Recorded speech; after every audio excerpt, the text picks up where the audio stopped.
Hello दोस्तों, मैं अमरदीप कादियान। नमस्ते, प्रणाम, सलाम वालेकुम, सत श्री अकाल, जय मसीह की, राम राम जी, जय माता की। दोस्तों, आपका स्वागत है मेरे यूट्यूब चैनल डिसेंट एडवाइज में। दोस्तों, आज हम बात करेंगे जिसकी सैलरी 15-20 हज़ार रुपये है, सैलरी है या कोई बिजनेस है, काम धंधा है, छोटा है या बड़ा है, जिससे वो आदमी, कोई भी आदमी 15 से 20 हज़ार रुपये अगर वो कमा रहा है, अर्निंग कर रहा है, तो वो भी कार रख सकता है, कार को अफोर्ड कर सकता है। कौन सी कार वो ले सकता है, कौन सी उसके बजट में आ सकती है, और उसके बारे में सारी मैं आज आपको डिटेल से बताऊंगा। दोस्तों, जैसे कि आपको पता है कि 1 सितंबर 2019 से मोटर व्हीकल एक्ट में बहुत से बदलाव कर दिए गए हैं, जिसके अनुसार जुर्माना जो है वो बहुत ज़्यादा बढ़ गया है। 15-15, 20-20 हज़ार रुपये तक भी जुर्माना हो गया है एक चीज़ का। अब इसमें ज़्यादातर सामान्य फैमिली में, कोई भी फैमिली होगी, आप उसमें देखेंगे 2 मियाँ बीबी और एक या 2 उनके बच्चे भी जरूर होंगे। अब सवाल यह है कि जो मध्यम वर्गीय परिवार के लोग हैं, उनके पास ज़्यादातर स्कूटर मोटरसाइकिल है।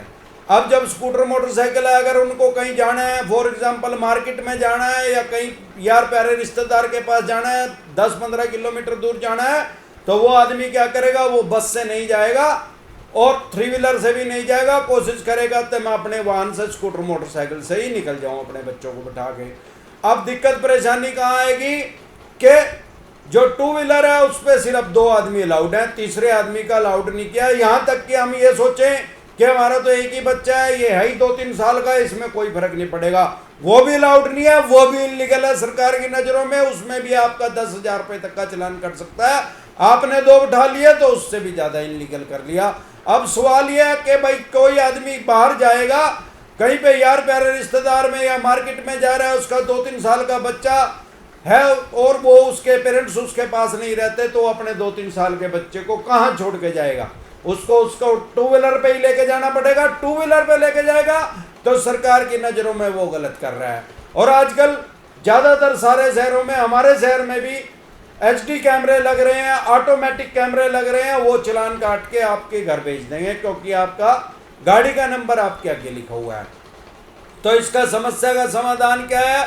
क्योंकि आज की डेट में हम देखें 60-70 हज़ार रुपये से कम स्कूटर या मोटरसाइकिल कोई भी नहीं आती है। बेस मॉडल का भी लगभग इतना रेट है, आप देश के किसी भी कोने में रहते हैं, लगभग 2 व्हीलर कोई भी आप लेंगे 60 से 70 हज़ार रुपये का आपको मिलेगा। इतने बजट में आप एक कार भी ले सकते हैं। दिक्कत परेशानी कहाँ है? लोग ये सोचते हैं यार कार ले ली तो उसकी मेंटेनेंस बहुत है, उसका खर्चा बहुत होगा, मैं उसको अफोर्ड नहीं कर पाऊंगा। दोस्तों, मैं आपको बताना चाहता हूं कि 15-20 हज़ार रुपये आज की डेट में हर आदमी कमाता है, चाहे वो रेडी पटड़ी का भी काम कर रहा है, वो भी 600-700 रुपये रोज कमा लेता है। अगर उसमें कोई ऐप नहीं है तो वो आराम से इजली गाड़ी को अफोर्ड कर सकता है। कौन सी गाड़ी को अफोर्ड कर सकता है? आप अगर 60-70 हज़ार रुपये में कोई गाड़ी लेना चाहते हैं तो आपको सेकेंड हैंड गाड़ी मिलेगी, ये तो कन्फर्म है। आप इसमें अल्टो ले सकते हैं। अल्टो गाड़ी आप कोई मार्केट में सर्च करें, आपको अच्छी कंडीशन की अल्टो गाड़ी मिल जाएगी 60 से 70 हज़ार रुपये के बजट में। उसमें क्या होगा, उसमें AC भी होगा और आपको अच्छी एवरेज देगी, वो 16 से 17 की एवरेज आराम से दे देगी। हाईवे पे चलेंगे तो वो आपको 20 की एवरेज भी निकाल के दे देगी, उसमें कोई दिक्कत नहीं है।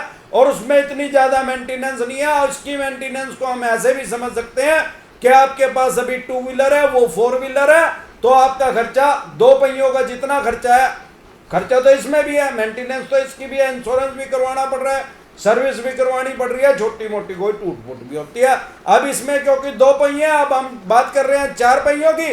अगर आप 4 पहिए की चीज लेंगे तो लगभग आपका खर्चा 2 गुना हो जाएगा, मैक्सिमम 3 गुना हो जाएगा। ऐसा नहीं होगा कि आपका 20 गुना हो जाएगा, क्योंकि आप फिर भी 2 व्हीलर तो आप फिर भी रखोगे, 2 गुना से ज्यादा आपका हो नहीं पाएगा, क्योंकि छोटा मोटा 1-2-3 किलोमीटर का तो काम आदमी 2 व्हीलर पे ही करता है। आपको अकेले जाना होगा तो आप उसी पे ही जाएंगे। आपकी सहूलियत हो जाएगी। गर्मी, सर्दी, बारिश, आंधी, तूफान, गर्म और मिट्टी, धूल से आप बच पाएंगे। अपनी फैमिली को इसलिए उसमें बैठा के लेके जा सकते हैं, क्योंकि हमारे देश में ट्रांसपोर्टेशन की समस्या बहुत ज़्यादा है। आपको यहाँ से 40-50 किलोमीटर, 100 किलोमीटर दूर जाना है, तो आपको ऐसा भी हो सकता है कि जहाँ पर आपको बस उतारे वहाँ से आगे कोई कन्वेंस ना हो तो आपको कोई 1-2 घंटे वहाँ पे वेट करना पड़े, उसमें आप बहुत ज़्यादा अनकंफर्ट हो जाएंगे। तो आप इसमें अल्टो गाड़ी को 50-60 हज़ार रुपये में, जितने की आप बाइक या स्कूटर, एक्टिवा ले रहे हैं, उतने की आपको अच्छी कंडीशन की अल्टो गाड़ी मिल जाएगी। दूसरा ऑप्शन आपके पास क्या है, अगर आप एवरेज उसमें थोड़ी कम होगी, लेकिन आप सेंट्रो उसमें देख सकते हैं, सेंट्रो भी इजिली 50-60 हजार रुपये के आराम से आपको ये गाड़ी मिल जाएगी, क्योंकि ये पेट्रोल की गाड़ी है। ये इसका माइनस पॉइंट क्या है कि थोड़ी एवरेज कम देती है, पर इसमें जान बहुत है और बहुत अच्छी गाड़ी है। मैंने इसको खुद रखा है, इसमें कोई मेंटेनेंस नहीं, इतनी ज़्यादा नहीं है, ये मेंटेनेंस फ्री गाड़ी है, जो कि मैंने दोनों ही आपको बताई हैं। इसके अलावा अगर आप और गाड़ी लेना चाहें, इससे भी सस्ते में लेना चाहें या बहुत कम चली हुई लेना चाहें, तो आप नैनो को भी ले सकते हैं। नैनो गाड़ी टाटा की है, तो सवाल यह है कि ये फेल मॉडल है, इस वजह से लोग इसको लेना नहीं चाहते। लेकिन मैं ये कहता हूं कि ये गाड़ी मैंने चला के देखी है, ये गाड़ी खराब नहीं है। इसका खराब होने का, फेल होने का कारण क्या है वो मैं आपको बताता हूं। हमारे देश में क्या करते हैं लोग, स्टेटस सिंबल के हिसाब से गाड़ी लेते हैं कि भाई मैं गाड़ी चला रहा हूं तो मेरा प्रेस्टीज इशू बन गया, मेरी तड़ी कितनी है, मेरी बोर कितनी है। गाड़ी किस लिए लेते हैं लोग, अपने यार प्यारे रिश्तेदारों को दिखाने के लिए या अपने अड़ोसियों पड़ोसियों को जलाने के लिए गाड़ी लेते हैं। वो अपनी रिक्वायरमेंट के हिसाब से गाड़ी नहीं लेते, बल्कि उसको शो ऑफ करने के लिए गाड़ी लेते हैं। अगर आप नैनो गाड़ी की मैं बात करूं, नैनो गाड़ी जब आई, एक बहुत प्रचलित कहानी है कि रतन टाटा अपनी गाड़ी में जा रहे थे, उन्होंने कोई एक लेडीज और जेंट्स देखे जो कि 3 बच्चों को अपनी बाइक पे बिठा के लेके जा रहे थे। उनके मन में ये आया, और बारिश का टाइम था, वो बारिश में भीगते हुए जा रहे थे, तो उनके मन में आया भाई हमारे देश में, क्योंकि मध्यम वर्गीय परिवार जो है वो 100 करोड़ के करीब है, 135 करोड़ आज की जनसंख्या है, लगभग 100 करोड़ मध्यम वर्गीय परिवार है। उनके मन में आया कि मैं कोई ऐसी गाड़ी बनाऊं जिसको मध्यम वर्गीय परिवार ले सके और उसको अफोर्ड कर सके और इजिली उसको चला सके, अपनी फैमिली को उसमें बैठा के गर्मी सर्दी बारिश से बच सके। उनका सपना था कि मैं हर घर में एक गाड़ी पहुंचा दूं। 1 लाख रुपए तक की उन्होंने मतलब उसकी कीमत रखी, और उसको मीडिया में, उस टाइम की आप मीडिया में देखेंगे, जब सोशल मीडिया तो इतनी नहीं थी, जब ये गाड़ी लॉन्च होने का उन्होंने ऑफर करी थी रतन टाटा जी ने, उस टाइम समाचारों में, न्यूज़पेपर में आप कोई भी समाचार उस समय को उठा के देखेंगे, उसमें नैनो की बात थी कि 1 लाख रुपए में लोग बिलीव नहीं कर रहे थे, विश्वास नहीं कर रहे थे कि कोई गाड़ी ऐसी आएगी जो 1 लाख रुपए में भी मिल जाएगी। उसको बहुत हाइप कर दिया गया कि 1 लाख टकिया गाड़ी आ रही है, बजट गाड़ी है, बहुत ही बेस मॉडल गाड़ी है, और इतने कम पैसे में भी गाड़ी मिल सकती है, और चिप रेट की गाड़ी है। इसको बहुत ज्यादा हाइप कर दिया गया। इवन उस टाइम जो अमेरिका के राष्ट्रपति थे, इंडिया में आए थे, उन्होंने भी इसकी बहुत तारीफ की थी कि 1 लाख रुपए में अगर गाड़ी मिल सकती है तो बहुत बढ़िया है। आम आदमी, मध्यम वर्गीय परिवार का आदमी इसको ले सकता है, इसको चला सकता है और अपनी जिंदगी को आसान वो बना सकता है। अब सवाल यह है कि इसका फेल होने का कारण क्या है। जब यह गाड़ी, इसको बनाने के लिए पहले टाटा वालों ने, रतन टाटा ने इसका प्लांट लगाया था वेस्ट बंगाल में। आपको ध्यान होगा उस टाइम वेस्ट बंगाल में जिम्मेदारों ने उसका विद्रोह कर दिया, और जो वहां उस टाइम सरकार थी उसने भी इसका विद्रोह कर दिया, और वो टाटा वालों को अपना वहां से प्लांट उठा के लेके आना पड़ा, और उन्होंने वहां से प्लांट उठा के फिर गुजरात में लगाया। इन बिटवीन 2-3 साल लग गए उसको सारे को वहां से प्रोसेसिंग होने में, वहां से सामान यहाँ पे ला के सारा प्लांट एस्टेब्लिश करने में 2-3 साल का उसमें समय लग गया। उस 2-3 साल में क्या हुआ, लोहे का रेट बढ़ गया, रबड़ का रेट बढ़ गया, प्लास्टिक का रेट बढ़ गया, तो टाटा साहब को क्या हुआ, वो 1 लाख रुपए में गाड़ी लोगों को प्रोवाइड नहीं करवा सके। उस गाड़ी का रेट जब वो मार्केट में लॉन्च हुई, उससे पहले 3 लाख आदमियों ने उसको बुक करवा दिया था, क्योंकि वो गाड़ी बहुत ज्यादा हाइप हो चुकी थी। अब जब लोगों ने 3 लाख आदमियों ने उसको बुक करवा दिया था, और बुक करवाने के भी वो 22 महीने के बाद वो गाड़ी मिली लोगों को, लोग उसका इंतजार करते रहे, 1 महीना 2 महीने, ऐसा 22 महीने तो मिशन इम्पॉसिबल है। लोगों ने क्या किया, बहुत से आदमियों ने उसकी बुकिंग कैंसिल करवा दी, यार ये कब मिलेगी, तो मिल ही नहीं रही है। अब दिक्कत दूसरी कहां आई, उसमें वो फेल होने का कारण, सबसे बड़ा उसका कारण क्या हो रहा कि एक तो उसकी कॉस्ट बढ़ गई, वो 1,20,000 रुपए का एक बेस मॉडल उसका निकला, एक 30 की भी और एक 1,50,000 रुपए तक भी उसकी कीमत गई। अब मैंने पहले बताया आपको, हमारे देश में लोग प्रेस्टीज इशू बनाकर गाड़ी लेते हैं। आपने एक ऐड देखी होगी एशियन पेंट की, ट्रैक्टर इम्प्रेशन, ट्रैक्टर इंप्रेशन उसका नाम है। ये दिखता सिर्फ महंगा है भाई, ये दिखता तो महंगा है लेकिन है सस्ता। हमारे देश में क्या है, जब लोग कोई चीज खरीदते हैं तो उसको प्रेस्टीज इशू बना लेते हैं, मतलब सम्मान खरीद के वो सम्मान प्राप्त करना चाहते हैं। ये हमारे देश के लोगों की मेंटलिटी है, इसी कारण वो गाड़ी फेल हुई है। अब लोगों ने क्या सोचा, जिसने ले या लेने की सोच रहा था उसने सोचा यार मैं 1.5 लाख रुपए की गाड़ी लूंगा और लोग इसको 1 लाख रुपए की समझेंगे, क्योंकि बाजार में तो पहले ही प्रचार हो चुका है कि 1 लाख या कार है भाई, मैं खर्चूंगा तो 1.5 लाख रुपया, मेरी जो इमेज बनेगी वो 1 लाख रुपए की बन जाएगी। और लोगों ने उसको ऐसा भी यार इसकी कोई इमेज नहीं है, किसी ने ले भी अरे यार ये नैनो ले ली, ये तो कुछ नहीं गाड़ी यार, मतलब उसको थोड़ी गरीब की श्रेणी में, गरीब की नजरों से उस आदमी को देखा गया कि यार ये क्या गाड़ी ले ली, इससे अच्छा तो पुरानी अल्टो ले लेता, फलानी ले लेता, 10 ऑप्शन उसको बताए, तो लोगों ने प्रेस्टीज इशू की वजह से भी उसको नहीं लिया। तीसरा और एक बड़ा कारण ये हुआ कि हमारे देश में जब ये गाड़ियां बिकी तो 3 नैनो गाड़ियों में आग लगी है, और जो इसकी कंपटीटर कंपनियां थी जो 2.5-3 लाख रुपए में उस टाइम गाड़ी बेच रही थी और ये 1.25 लाख रुपए में भी अवेलेबल थी, इसके अंदर एसी भी लगा हुआ था, सब कुछ इसमें फिट था, उन्होंने क्या करा उसको हाइप कर दिया कि इसमें गाड़ी में आग लग गई है। ऐसी कोई गाड़ी नहीं है जिसमें आग नहीं लग सकती, क्योंकि सब में इलेक्ट्रॉनिक पार्ट है, सब में एसी है गाड़ियों में, सब गाड़ियों के ऐसी कोई गाड़ी नहीं होगी इंडिया के अंदर जिसमें एक भी गाड़ी में आज तक आग ना लगी हो। दूसरा उसमें 1-2 एक्सीडेंट हो गया, कुछ एक्सीडेंट हुए हमारे देश में, गाड़ी चलेंगी सारी गाड़ियों के ही होते हैं, लोगों को कुछ इंजरी भी हुई और लोगों को कुछ को उसमें डेथ भी होगी, लेकिन ऐसी भी कोई गाड़ी नहीं है जिसमें किसी आदमी की आज तक डेथ ना हुई हो और किसी का वो टूटी फुट्टी ना हो। तो लोगों ने इसका प्रचार कर दिया, कंपटीटर कंपनियों ने कि तो कबाड़ है, अरे भैया अगर किसी ने वो गाड़ी ले ली वो 80-90 पे उसको भगा रहा है, वो 80-90 चलने के लिए बनी नहीं है, उसमें 2 सिलेंडर है, 2 सिलेंडर के हिसाब से उसकी ताकत है। आप उस गाड़ी को लीजिए, आप उसको 60-70 पे चलाइए, आपको बहुत इजीली लगेगी, बहुत आसान लगेगी चलाने में और आपका खर्चा भी बहुत कम होगा। वो अगर पेट्रोल में होगी तो 24-25 की एवरेज दे देगी। बाद में बंद होने से पहले टाटा साहब ने उसको सीएनजी में भी ला दिया था, सीएनजी में वो लगभग 35 की एवरेज देगी। अगर आपका प्रेस्टीज इशू नहीं है तो आपको 3-4 साल चली हुई गाड़ी 60-70 हजार रुपए में आराम से मिल जाएगी नैनो, जिसमें कोई तरह की किसी तरह की कोई दिक्कत परेशानी नहीं है। आपको सीएनजी मिल गया, आजकल सीएनजी लगभग सारे देश में, बड़े शहरों में तो सब जगह है, छोटे शहरों में भी अब आराम आराम से सीएनजी आ रही है, क्योंकि आने वाला टाइम जो है सीएनजी का ही है।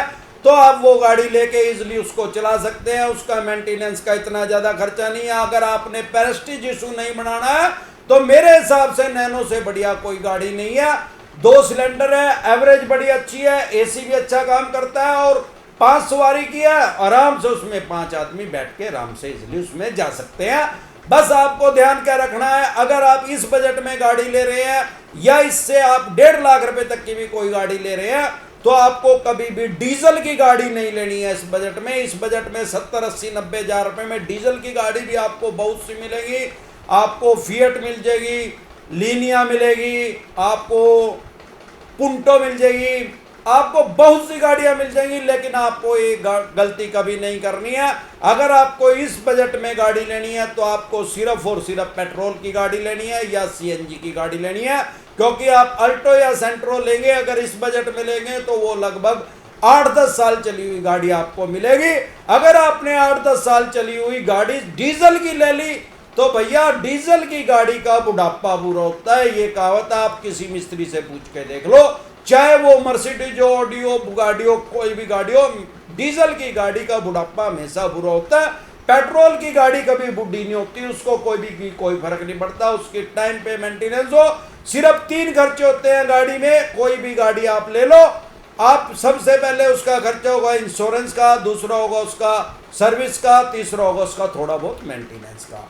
अब इंश्योरेंस क्या है, अगर आपने 70-80 हजार रुपए की, 60 हजार रुपए की कोई गाड़ी लिया तो आपको उसका फुल इंश्योरेंस करवाने की कोई जरूरत नहीं है, आप उसका सिर्फ थर्ड पार्टी इंश्योरेंस करवा लीजिए, उससे आपका चालान नहीं कटेगा और आपको भगवान ना करे किसी को कोई चोट लगी तो वो क्लेम कंपनी देगी। और उसकी टाइम से सर्विस करवा लीजिए। अगर आपने मध्यम वर्गीय परिवार के आदमी, आपसे चलेगी 5-4 हजार किलोमीटर साल में, तो आप 1 साल में उसकी सर्विस करवा लीजिए, उसमें इतना लंबा चौड़ा खर्चा नहीं है। भगवान ना करे वो कभी लग भी गई, उसमें ऐसी कोई मेंटेनेंस आ भी गई। आजकल लगभग सारे देश के हर शहर में पुराने गाड़ियों के स्पेयर पार्ट भी मिलते हैं, उनके पास अवेलेबल होते हैं। शीशा, बम्पर, संपर, डिग्गी, सब चीज अवेलेबल है। कोई चीज नहीं भी होगी आप उनको बोलेंगे तो वो 2 दिन में दिल्ली से या मेरठ से उसको मंगवा देते हैं। अब क्योंकि गाड़ी पुरानी है, अगर उसका बम्पर टूट गया आप उसमें नया बम्पर लगवाएंगे तो वो गाड़ी उससे भी बेकार लगेगी, उसमें पुराना ही बम्पर लगवा लेना चाहिए। वो 1-1.5 हजार रुपए का वो आपको विद पेंट आपको प्रोवाइड वो करवा देंगे, उसमें कोई दिक्कत परेशानी नहीं होगी। आपको किस किस गाड़ी से लेने से बचना चाहिए, सबसे पहले ये ध्यान रखना है, क्योंकि अगर आप गाड़ी 60-70 हजार रुपए की खरीद रहे हैं तो इसका मतलब आप जिंदगी में पहली बार ही गाड़ी खरीद रहे हैं। और मैं पहले क्लियर कर चुका हूं कि अगर आपकी 15-20 हजार रुपए की अर्निंग है तो आपको इस अर्निंग में ये गाड़ी जो मैंने आपको 3 बताई है ये लेनी चाहिए। कौन सी गाड़ी नहीं लेनी चाहिए, अगर आप और भी कोई सी लेने का मन है तो आपको ध्यान रखना पड़ेगा कि जो रोड पे गाड़ी आपको बहुत कम दिख रही है, जिसकी प्रेजेंस ही कम है, आपके मोहल्ले पड़ोस में किसी के पास नहीं है, या गांव में शहर में आपको बहुत कम वो गाड़ियां दिख रही है, आपको उस गाड़ी लेने से बचना चाहिए। क्यों? क्योंकि उसका इजिली स्पेयर पार्ट नहीं मिलेगा। इसमें खास तौर पे मैं 2 कंपनियों का नाम लेता हूं, एक तो शेवरले और एक फिएट। ये दोनों कंपनियां इंडिया से जा चुकी हैं, इनके शोरूम बंद हो चुके हैं, इनका स्पेयर पार्ट मिलना बहुत मुश्किल है, मिलेगा बहुत टाइम लगेगा और आपको वो बहुत महंगा मिलेगा। ऐसे तो शेवरले की जो क्रूज गाड़ी है वो बहुत अच्छी है, ऑडी के मुकाबले की गाड़ी है, वो 20-22 लाख रुपए की गाड़ी आती थी, आप आज उसको मार्केट में लेने के लिए जाएंगे आपको 2.5 से 3 लाख रुपए में इजिली मिल जाएगी। लेकिन उसमें दिक्कत परेशानी क्या आएगी, उसके स्पेयर पार्ट बहुत महंगे हैं। ऐसे ही जो और गाड़ी कौन सी लेने से बचना है, आपको एकॉर्ड गाड़ी होगी, आपको सिविक गाड़ी होगी, है तो ये पेट्रोल की गाड़ी, और जब ये चल रही थी, जब ये 18-18, 20-20 लाख रुपए की भी आती थी, और गाड़ी में जब आप बैठेंगे बहुत लग्जरी है, चलाएंगे तो आपको बहुत मजा आएगा। ये भी आपको लाख, 1.25 लाख, 80-90 हजार रुपए में भी आपको इजिली मिल जाएगी। पर आपको ऐसी गलती नहीं करनी कि आप सोचे यार लंबी गाड़ी ले लूं। ये लंबी तो जरूर है भाई साहब, अगर ये खराब होगी तो इनमें सेंसर इतने लगे हुए हैं, इसका एक भी पार्ट खराब हो गया तो मान के चले आपके 30 से 40 हजार रुपए उसमें एक बार में लग जाएंगे। अब आपने खरीदी 80 हजार रुपए की है तो आप 40 हजार रुपए उसमें गाड़ी में अफोर्ड नहीं कर पाएंगे। मैं बहुत से ऐसे आदमियों को देखता हूं जिन्होंने ऐसी गलती करी, आज उनकी गाड़ी मिस्त्री के पास ही खड़ी है, वो लेने के लिए नहीं आए, ठीक करवाने के लिए नहीं आए, वो अब कबाड़ में ही बिकेगी, तुल के बिकेगी कबाड़ी के पास, वो 10-15 हजार रुपए की लोहे में बिकेगी। अभी वो मेंटली रूप से तैयार नहीं हो पा रहे हैं क्योंकि उन्होंने बहुत मेहनत से वो 80 हजार रुपए 90 हजार रुपए कमा के वो जोड़े थे, अब वो ना उसको बेच पा रहे हैं और ना ही उसको ठीक करवा पा रहे हैं। तो आपको ऐसी गलती कभी नहीं करनी है। आपको एक फोक्सवैगन की गाड़ी लेने से बचना है। इस बजट में अगर आप 1.5 लाख रुपए की भी लेना चाहते हैं तो आप कभी भी फोक्सवैगन की गाड़ी ना लीजिए, ना ही आप स्कोडा की गाड़ी लीजिए क्योंकि इनके स्पेयर पार्ट बहुत महंगे हैं। और आपने डीजल की गाड़ी ले ली तो डैम श्योर है आप उसमें फंसेंगे ही फंसेंगे, क्योंकि ये हर 5-6 हजार किलोमीटर चलने के बाद 5-6 हजार रुपए मांगती ही मांगती है। हाँ, अगर आपकी इनकम 70-80 हजार रुपए पर मंथ है तो आप इसको इजिली मेंटेन कर सकते हैं। गाड़ी बहुत बढ़िया है, चलने में बहुत बढ़िया है, ये गाड़ियाँ चिपक के चलती हैं, ऑडी की सिस्टर ब्रांड है, बहुत अच्छी गाड़ी है, मजबूत बहुत है, हर चीज बढ़िया है, लेकिन इसकी मेंटेनेंस कॉस्ट बहुत ज्यादा है। इन चीजों का अगर आप ध्यान रखेंगे और आप गाड़ी लेंगे, आप 2 व्हीलर के रेट में 4 व्हीलर ले सकते हैं और आराम से अपनी फैमिली को एंजॉय करते हुए सारे कहीं पे भी आप आ जा सकते हैं। आपका कोई इसमें ऐसी रॉकेट साइंस नहीं है, कोई इसमें आपका बहुत ज्यादा खर्चा नहीं होने वाला है। मैं अक्सर अलग अलग टॉपिक पे डिसेंट एडवाइस देता हूं। मैं मध्यम वर्गीय परिवार के आदमियों के लिए ही ज्यादातर वीडियो बनाता हूं और उन्हीं की जो प्रॉब्लम, जो समस्याएं हैं उनको समाधान करने की कोशिश करता हूं। आपको मेरी वीडियो अच्छी लगी हो तो प्लीज लाइक करें, शेयर करें, सब्सक्राइब करें और बेल आइकन का बटन दबाना ना भूलें। नमस्कार।